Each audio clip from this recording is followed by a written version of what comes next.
Kasus pembunuhan Brigadir J yang dilakukan seorang jenderal polisi aktif berinisial FS membuka tabir baru kejahatan petinggi Polri dengan membacking para mafia judi online dengan kode 303.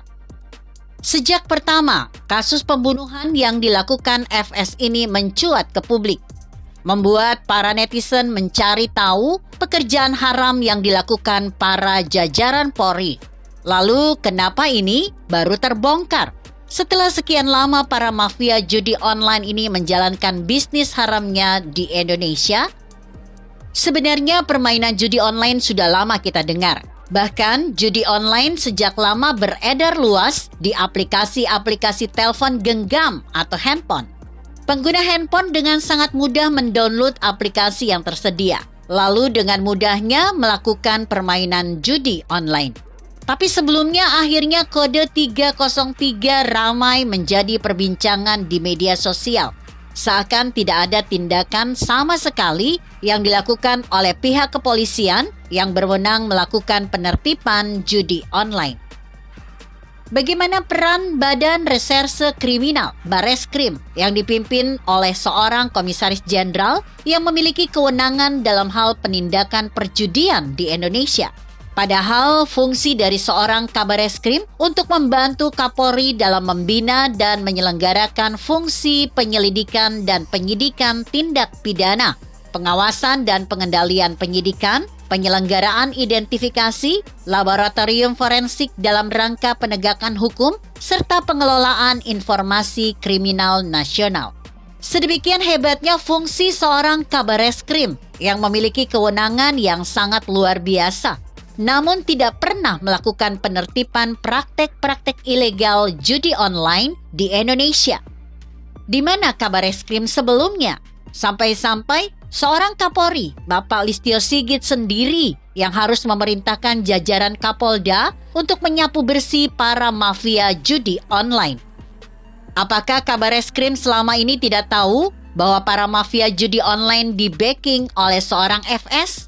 Atau Kabareskrim mengetahui ini jauh sebelum kasus FS ini mencuat ke publik?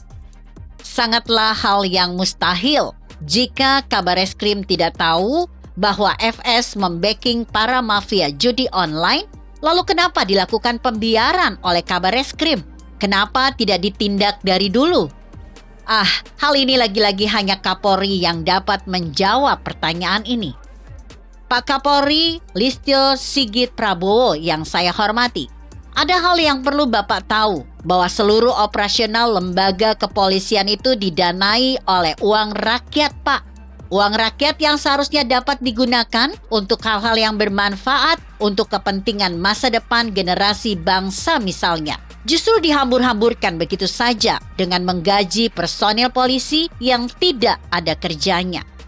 Apalagi untuk mengungkap kasus pembunuhan yang dilakukan oleh FS. Pak Listio Sigit sampai membentuk tim khusus agar kasus pembunuhan ini dapat terungkap dengan benar. Padahal, Bapak sebagai Kapolri dapat memerintahkan Kabareskrim untuk turun langsung menangani kasus FS dengan meminta bantuan dari pihak-pihak terkait guna menjaga transparansi penyidikan pada kasus ini. Pak Listio Sigit, Bapak sebagai seorang Kapolri yang memegang komando tertinggi di lembaga kepolisian harus segera melakukan reformasi di internal kepolisian. Jika Bapak ingin membersihkan Polri, tidak cukup hanya menjerat FS saja, Pak. Jika bawahan Bapak tidak dapat membantu Bapak dalam menjaga marwah kepolisian, ya seharusnya sih segera Bapak ganti dengan personil-personil polisi yang jauh lebih baik dari yang sekarang ini.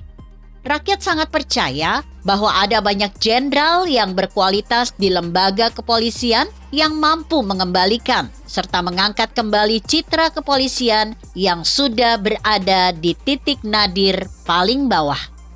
Salam hormat. Begitu kira-kira. Artikel ini ditulis Rauli Raja Guguk yang disadur dari redaksi Indonesia.com dengan judul Bersih-bersih Polri tak cukup hanya menjerat Ferdy Sambo. Bagaimana menurut Anda? Jika Anda berpendapat lain, tuliskan komentar Anda di bawah ini. Saya Emma, Karisma 90.